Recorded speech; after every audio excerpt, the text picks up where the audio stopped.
स्वागत है दोस्तों, एक बार फिर से हमारे यूट्यूब चैनल पर।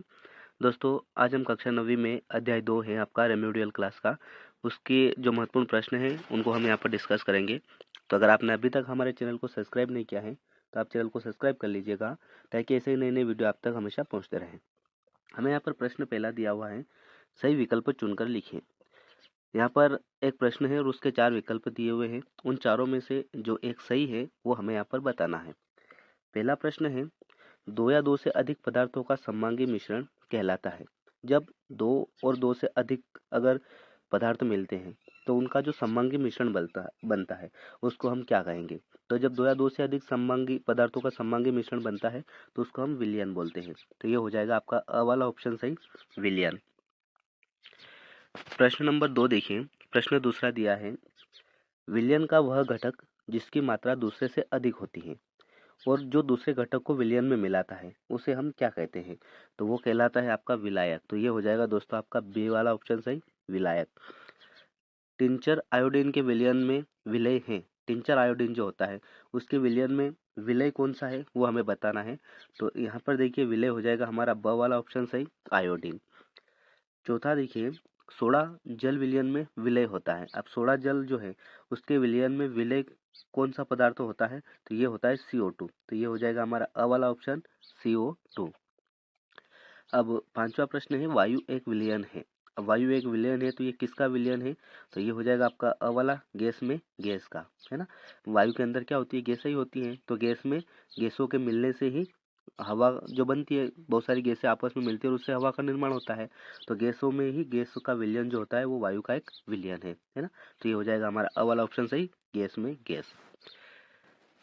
प्रश्न दूसरा है हमारे पास, रिक्त स्थानों की पूर्ति कीजिए। यहाँ पर हमें कुछ रिक्त स्थान दिए हुए हैं और उनका हमें उत्तर बताना है। पहला है, विलयन एक मिश्रण है।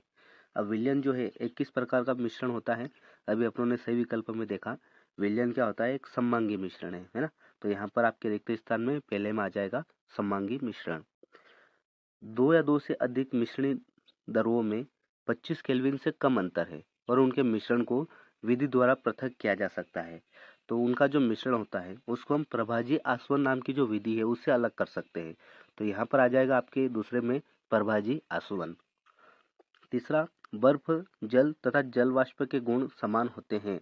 बर्फ जल और जल वाष्प के जो रासायनिक गुण होते हैं वो समान होते हैं। तो यहाँ पर आपका जो तीसरा रिक्त स्थान है यहाँ पर आ जाएगा आपके उत्तर रासायनिक।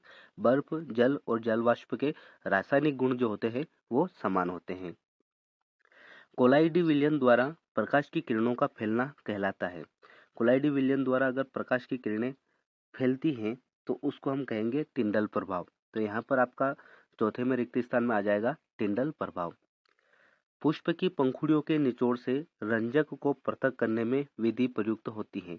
फूल की जो पंखुड़ियां होती है उनके निचोड़ से रंजक जो होता है एक पदार्थ, उसको अगर हम अलग करेंगे तो उस विधि को हम क्या कहेंगे? तो वो विधि कहलाती है आपकी आसवन विधि। तो यहाँ पर पांचवें में आपके उत्तर आ जाएगा आसवन विधि। आसुत जल विधि से प्राप्त किया जाता है। आसुत जल जो है, आसुत जल आसवन विधि से ही प्राप्त होता है। तो आपके छठे में भी आएगा आसवन विधि। एक ही प्रकार के कणों से बनने वाले पदार्थ कहलाते हैं। अब देखिए, एक ही प्रकार के जो कण होते हैं उनसे जो पदार्थ बनता है उनके अंदर कोई भी मिलावट नहीं होती है, वो शुद्ध होते हैं। तो इन पदार्थों को हम कहेंगे शुद्ध पदार्थ। तो आपके साथ में आ जाएगा उत्तर शुद्ध पदार्थ। विलयन के इकाई आयतन में उपस्थित विलय की मात्रा कहलाती है। अब विलयन के जो इकाई आयतन है उसमें उपस्थित विलय की मात्रता को हम सांद्रता कहते हैं। उसकी जो मात्रा होती है उसे हम सांद्रता कहते हैं। तो यहाँ पर आठवें में आपके जो रिक्त स्थान है इसमें आ जाएगा सांद्रता।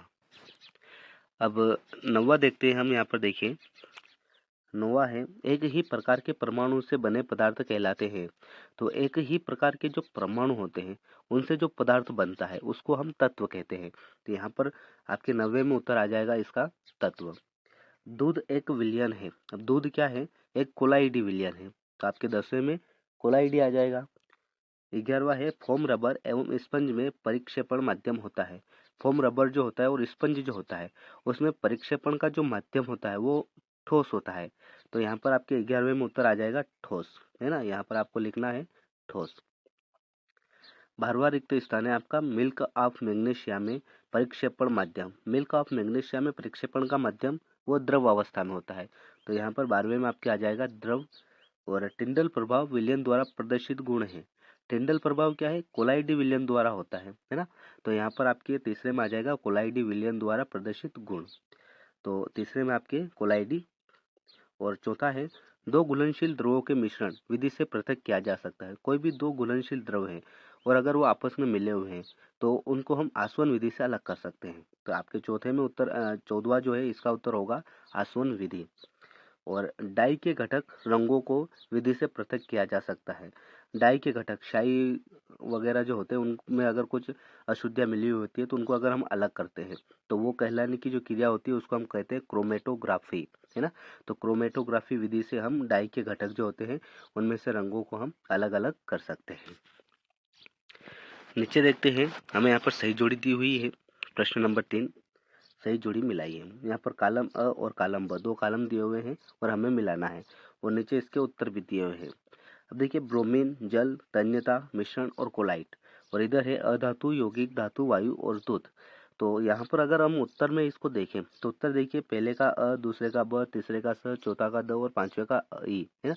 यानी कि पूरा का पूरा सेम टू सेम जैसा है वैसा का वैसा ही हमें दिया हुआ है। ब्रोमीन क्या है? एक अधातु है ना, तो ये सामने से ही मिल जाएगा।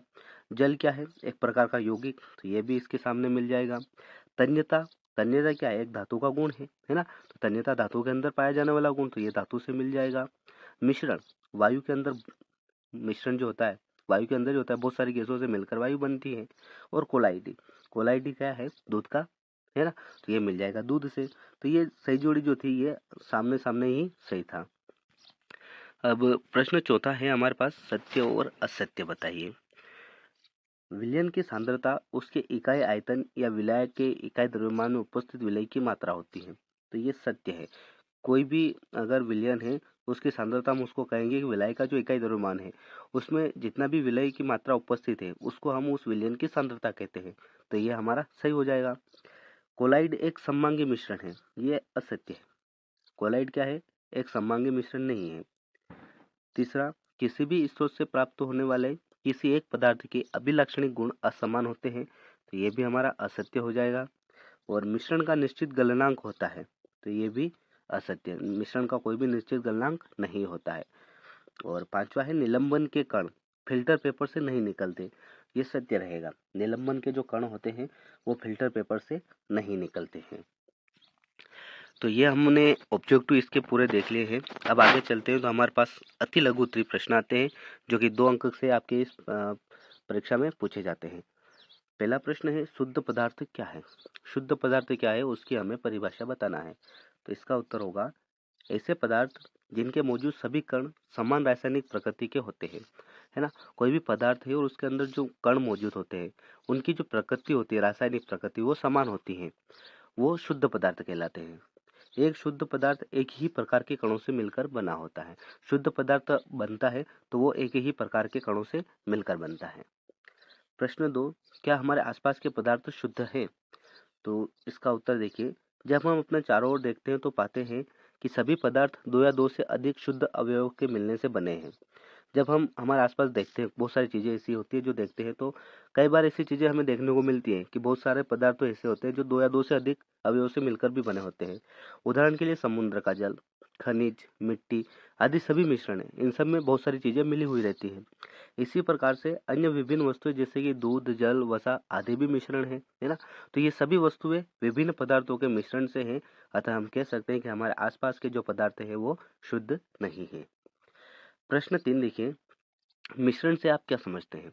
मिश्रण क्या होता है इसकी परिभाषा बतानी है। तो 2 या 2 से अधिक शुद्ध पदार्थों के अनिश्चित अनुपात में मिलने से बने पदार्थ जिनमें उनके अवयव के गुण विद्यमान रहते हैं मिश्रण कहलाता है ना। जब 2 या 2 से अधिक शुद्ध पदार्थ होते हैं उनमें एक अनिश्चित अनुपात में मिलने से जो पदार्थ बनता है उनके जो अवयव होते हैं उनके गुण उनके अंदर विद्यमान होते हैं, उसको हम मिश्रण कहते हैं। 2 या 2 से अधिक शुद्ध पदार्थों का आपस में मिलना मिश्रण कहलाता है। प्रश्न चौथा, मिश्रण कितने प्रकार के होते हैं, है ना। हमें यहाँ पर मिश्रण के प्रकार बताना है। तो अवयव की प्रकृति के अनुसार विभिन्न प्रकार के मिश्रणों का निर्माण होता है। अवयव जो होते हैं उनकी प्रकृति के अनुसार मिश्रण बनते हैं। तो इस तरह मिश्रण के कई प्रकार होते हैं, जैसे समांगी मिश्रण, विषमांगी मिश्रण, है ना। प्रश्न 5वां देखिए, विलयन क्या है। विलयन की परिभाषा। तो विलयन दो या दो से अधिक पदार्थों का समांगी मिश्रण होता है। विलयन क्या होता है, दो या दो से भी अधिक पदार्थ जो होते हैं जब आपस में मिलते हैं, समांगी मिश्रण बनाते हैं, तो उसको हम उसका विलयन कहते हैं। जैसे कि नींबू जल, सोडा जल आदि, ये सब विलयन के ही उदाहरण है ना। प्रश्न 6 देखिए, तत्व किसे कहते हैं। बहुत ही महत्वपूर्ण प्रश्न है ये, तत्व किसे कहते हैं। तो इसकी परिभाषा हो जाएगी, एक ही प्रकार के परमाणुओं से मिलकर बने पदार्थ तत्व कहलाते हैं। ऐसे पदार्थ जिनके परमाणु एक ही प्रकार के होते हैं, है ना। एक ही प्रकार के जो परमाणु होते हैं उनके आपस में मिलने से जो पदार्थ बनता है उसे हम तत्व कहते हैं। जैसे कि सोना, चांदी, तांबा, लोहा, एल्यूमिनियम, ये सब तत्वों के उदाहरण है और ये सब एक ही परमाणु से मिलकर बनते हैं। यौगिक किसे कहते हैं। दो या दो से अधिक तत्वों के निश्चित अनुपात में मिलने से बने पदार्थ जिनके गुण अपने अवयवी तत्वों के गुणों से सर्वथा भिन्न होते हैं। दो या दो से अधिक तत्व, है ना, दो या दो से अधिक तत्वों के निश्चित अनुपात में अगर हम मिलाते हैं, उनसे जो पदार्थ बनता है उस पदार्थ के गुण अवयवी तत्व जो होते हैं उनके गुणों से बिल्कुल अलग होते हैं, उन्हें हम यौगिक कहते हैं। जैसे कि जल, कार्बन डाइऑक्साइड, नमक या सोडियम क्लोराइड, ये सब यौगिक के उदाहरण हैं। जल भी एक प्रकार का यौगिक है, कार्बन डाइऑक्साइड यौगिक है, नमक भी एक प्रकार का यौगिक